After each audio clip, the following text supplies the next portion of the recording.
Hey guys, what if the world's longest-running treasure hunt was finally about to give up its greatest secret, not gold, not jewels, but a centuries-old weapon buried beneath a swamp, pointing to a secret war fought in the shadows of history. Welcome back, fellow explorers and truth-seekers. This is Oak Island Unlocked, your trusted guide through the winding tunnels of legend, obsession, and the 229-year-old curse that just won't die. And in Season 12, Episode 21 of The Curse of Oak Island, titled, The Solution, we may have just witnessed one of the biggest turning points yet.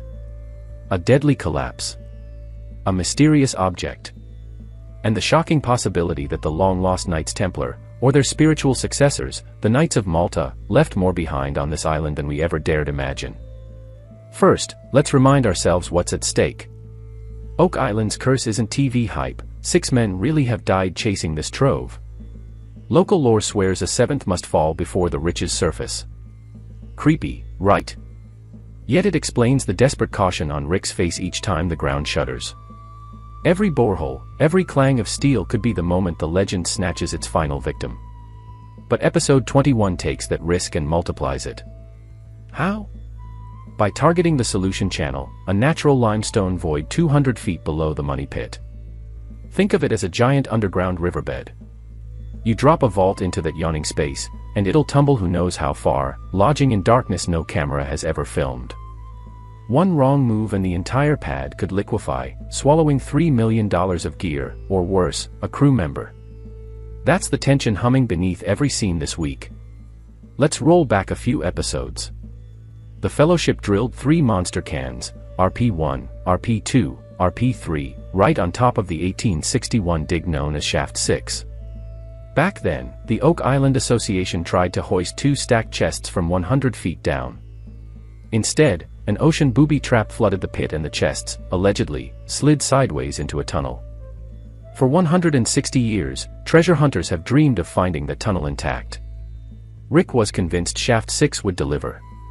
Spoiler, it didn't. What they pulled up was heartbreak, splintered beams, collapsed cribbing, and no glittering coins. But failure is oxygen on Oak Island. The debris proved something even juicier. Massive timbers moved. Picture a 19th century elevator shaft imploding, its cargo, perhaps a double-stacked coffer, dropping like a stone until the limestone opened and whoosh, gone. Straight into the solution channel. Marty summed it up perfectly. That treasure didn't vanish, it shifted. That single line rewired the whole excavation plan. Before the RP cans, remember the True Believer shaft, TB1. The crew pounded that 7-foot casing exactly where Frederick Blair reported a concrete cocooned chapel vault. At 150 feet they expected to touch the vault's roof. Instead, the earth gulped and the drill dropped. The bottom dissolved like quicksand. That cavern could only be, you guessed it, the solution channel.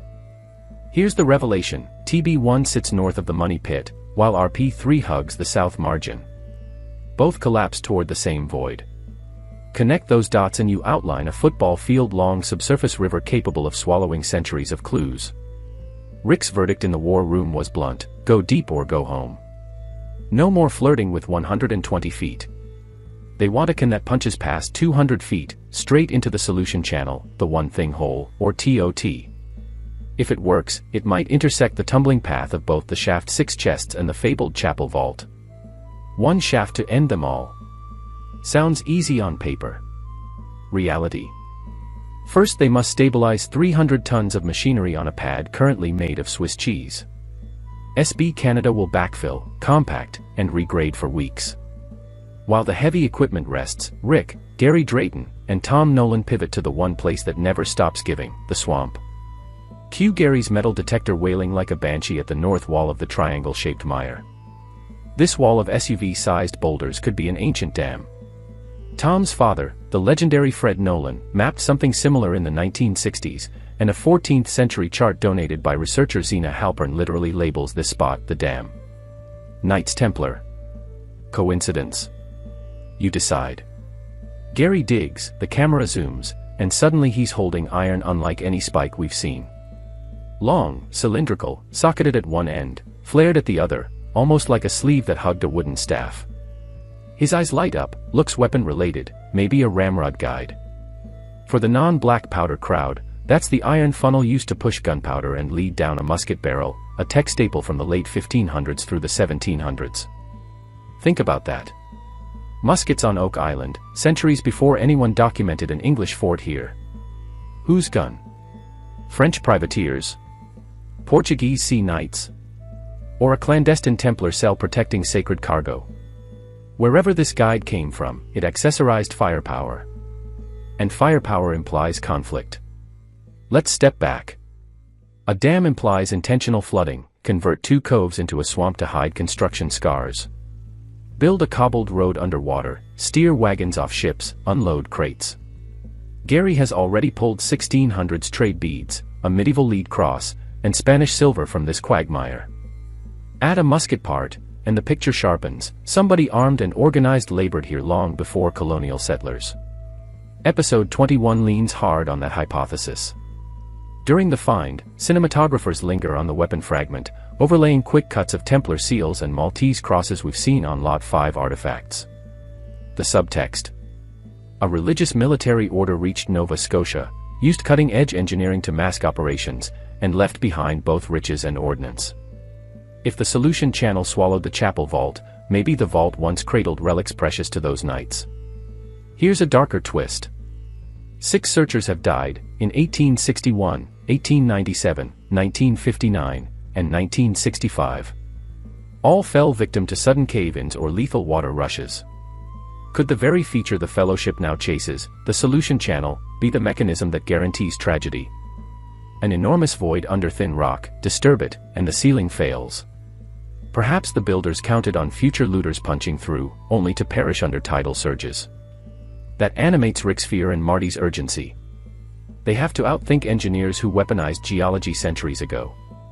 In episode 21, the war room is more crisis center than boardroom. Laser pointers dance across plates, geologists warn of Swiss cheese limestone, and Doug Crowell taps maps showing every collapse.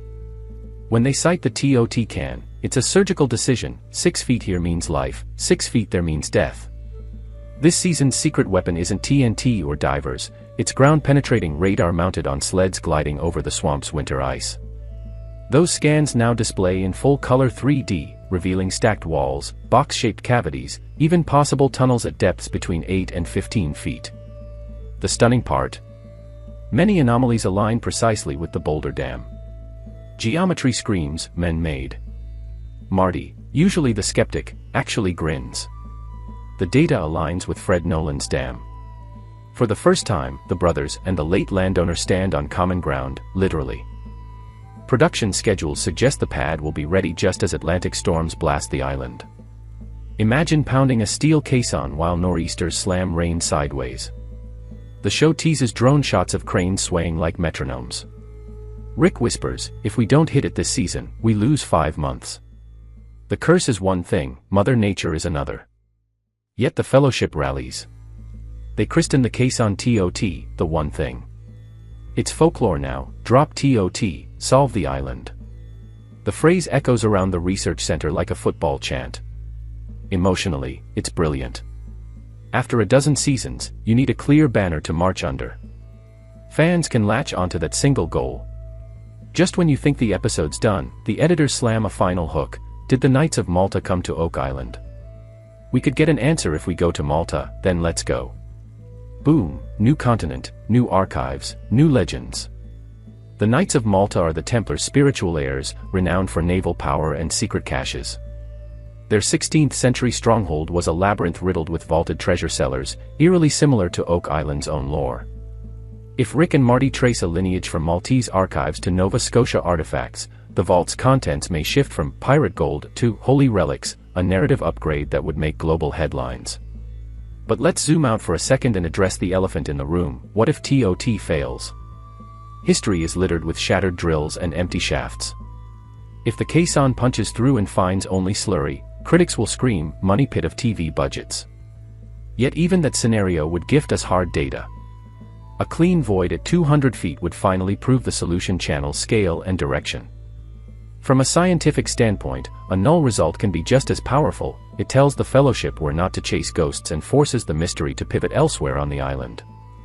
Now, imagine the opposite. TOT rams into an artificial wall, cut limestone, maybe hardwood cribbing, and the claw camera reveals a squared-off cavity.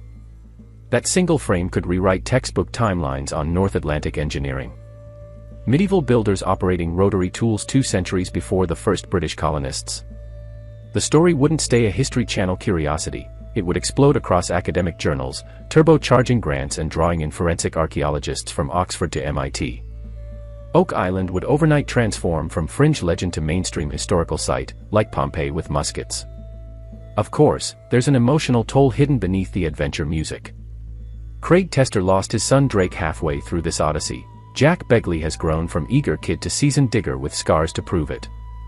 Each beam they hoist carries ghosts of searchers who never made it home. That's why safety briefings dominate shoot days and why Rick's voice sometimes cracks mid-sentence. When they say, "One more must die," they feel that chill. The drive to secure answers before another tragedy is, in its own way, the strongest fuel in the generator. So the stage is set, a reinforced pad, a 220-foot steel bullet named TOT, and an island that has swallowed hopes for 2 centuries. Whether you're a skeptic, a believer, or just in it for the thrill, episode 21 marks the point where theory meets bedrock. Sharpen your hypotheses, charge your headphones, and prepare for impact, because the next plunge could deliver the evidence that finally drags Oak Island's secret into daylight, or adds one more chapter to the legend of a treasure that refuses to be found.